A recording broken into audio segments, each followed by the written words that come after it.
ரசூலுல்லாஹி ஸல்லல்லாஹு அலைஹி வஸல்லம் அவர்கள் கடன்ல இருந்து பாதுகாப்பு. ஆயிஷா ரலியல்லாஹு அன்ஹா அவங்க சொல்றாங்க, யா ரசூலல்லாஹ், நீங்க தொழுகைக்குள்ள இந்த அளவுக்கு கடன்ல இருந்து தப்புறதுக்கு ஏன் துவா கேட்கிறீங்க என்பதாக. தொழுகைக்குள்ள உள்ளத்துல கைய வச்சு பாருங்க, யாருக்கு தெரியும் தொழுகைக்குள்ள கடன்ல இருந்து தப்புறதுக்கு ரசூலுல்லாஹ் துவா கேட்டாங்க. அம்மா ஆயிஷா ரலியல்லாஹு அன்ஹா அவங்க சொல்றாங்க, ரசூலுல்லாஹி ஸல்லல்லாஹு அலைஹி வஸல்லம் அவங்க தஷஹுதுக்கு பின்னால, அத்தஹியாத்துக்கு பின்னால, அல்லாஹும்ம இன்னி அஊது பிக மினல் மக்ரம் வல் மஅஸம், யா அல்லாஹ் கடன்ல இருந்து என்னைய பாதுகாத்துடுவாயாக. எங்க? தொழுகைக்குள்ள. ஏன் யா ரசூலுல்லாஹ் இவ்வளவு கேக்குறீங்க?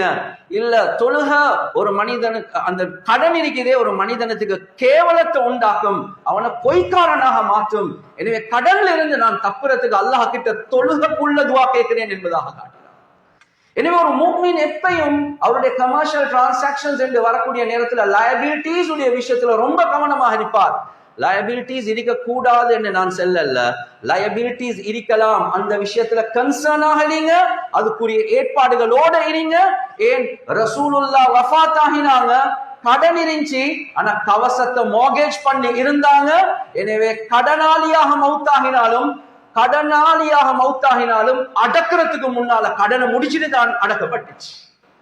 எனவே கண்ணியத்துக்குரிய சகோதரர்களே, நண்பர்களே, உலகத்துல வாழக்கூடிய நேரத்துல கமர்ஷியல் டிரான்சாக்ஷன்ஸ் என்று வரக்கூடிய நேரத்துல இந்த அளவுக்கு ரசூலுல்லாஹி ஸல்லல்லாஹு அலைஹி வஸல்லம் அவங்க கடன் இருந்தாலும் அந்த கடன் எனக்கு பின்னுக்குள்ளவங்களுக்கு கஷ்டமாக இருக்கக்கூடாது, கவசத்தை அப்படியே அடகு வச்சு மோர்கேஜ் பண்ணிட்டு தான் ரசூலுல்லாஹ் வஃபாத் ஆகினாங்க. அது மாத்திரமல்ல கண்ணியத்துக்குரிய சகோதரர்களே, நண்பர்களே, வாழக்கூடிய நேரத்துல ஒரு விஷயத்துல கிளாரிட்டி எங்களுக்கு இருக்குதானோ. நான் சொல்றத வச்சு நீங்க யாரும் என்னைய மிஸ் அண்டர்ஸ்டாண்ட் பண்ண வேணும். நீங்க ஒவ்வொருத்தரும் உங்களோட வீட்டை பத்தி யோசிச்சு பாருங்க. ஏண்ட வீட்டில் இருக்கக்கூடிய சோஃபா செட் இது ஏண்டையா என்ற மனைவியா? ஏண்ட வீட்டில் இருக்கக்கூடிய ரெஃப்ரிஜரேட்டர் ஃப்ரிட்ஜ் இது ஏண்டையா என்ற மனைவிடையா? ஏண்ட வீட்டில் இருக்கக்கூடிய கட்லரி செட்ஸ் இது ஏண்டையா என்ற மனைவிடையா? ஏண்ட வீட்டில் இருக்கக்கூடிய பொறுமதியான அசட்ஸ் இருக்குது, இது ஏண்டையா என்ற மனைவிடையா? எந்த அளவுக்கு இதுல கிளாரிட்டி எனக்கும் உங்களுக்கும் இருக்குது என்பதை யோசி. ஏன் காரணம் என்றா, கண்ணியத்துக்குரிய சகோதரர்களே, நண்பர்களே, ஒரு மனிதன் வாழ்ந்து மௌத்தாகக்கூடிய நேரத்துல வீட்டில் இருக்கக்கூடிய ஒரு ஊசி இருக்குதே, ஊசி நீடில், அந்த நீடிலுக்கும் வராசத்துடைய இன்ஹெரிட்டன்ஸ் உடைய சட்டம் இருக்குது என்பதாக உலமாக்கள் தெளிவாகவே இருக்கிறார். எனவே மௌலானா முஃப்தி ஷஃபி ரஹ்மத்துல்லாஹி அலைஹி, மௌலானா முஃப்தி ஷஃபி ரஹ்மத்துல்லாஹி அலைஹி அவங்களை பத்தி அவருடைய மகன் மௌலானா தகி உஸ்மானி ஹஃபிதஹுல்லாஹ் சொல்றாங்க.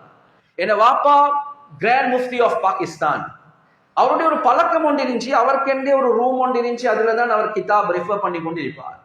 மகான் தண்ணி கொஞ்சம் கொண்டாங்க, தண்ணி கொண்டாடுவோம், குடிச்சிட்டு சாப்பாடு கொண்டாங்க, சாப்பாட்டை திண்டுட்டு அந்த பிளேட்டை, அந்த கப்பை, அந்த ஜக்க ரூமால வெளியே கொண்டு போ காட்டின் ஏசி கொண்டே இருப்பார். மகன் அவசரமா கொண்டு போங்க, மகன் இந்த ஜக் எடுங்க, மகன் இந்த பிளேட் எடுங்க.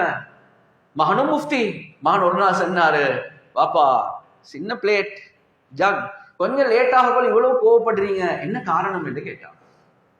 முஃப்தி சாப் சொல்றாங்க, மௌலானா முஃப்தி ஷஃபி ரஹ்மத்துல்லாஹி அலைஹி சொன்னாங்க, மகான் தகி உனக்கு விளங்குது இல்ல, என்ற வசியத்துல, என்ற லாஸ்ட் வில்ல நான் தெளிவாகவே எழுதியிருக்கிறேன், இந்த ரூமுக்குள்ள உள்ள சொத்து ஏண்ட, இந்த ரூமுக்கு வெளியே உள்ள சொத்து உங்களோட உம்மட, என்ற வைஃப்ட.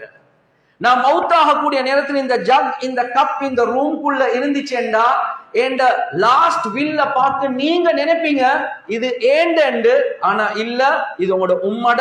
அது சுட்டிதான் நான் ஹயாத்தோடு இருக்கக்கொள்ளே இது அவசரமா வெளிக்கு கொண்டு போங்க, என்ற தேவை முடிஞ்சிட்டா வெளிக்கு கொண்டு போங்க, இல்லாட்டி அதை சொத்து பிரிக்கிற நேரத்துல ஏண்டையாக இருந்து அது ஹராமாகிடும் என்பதாக.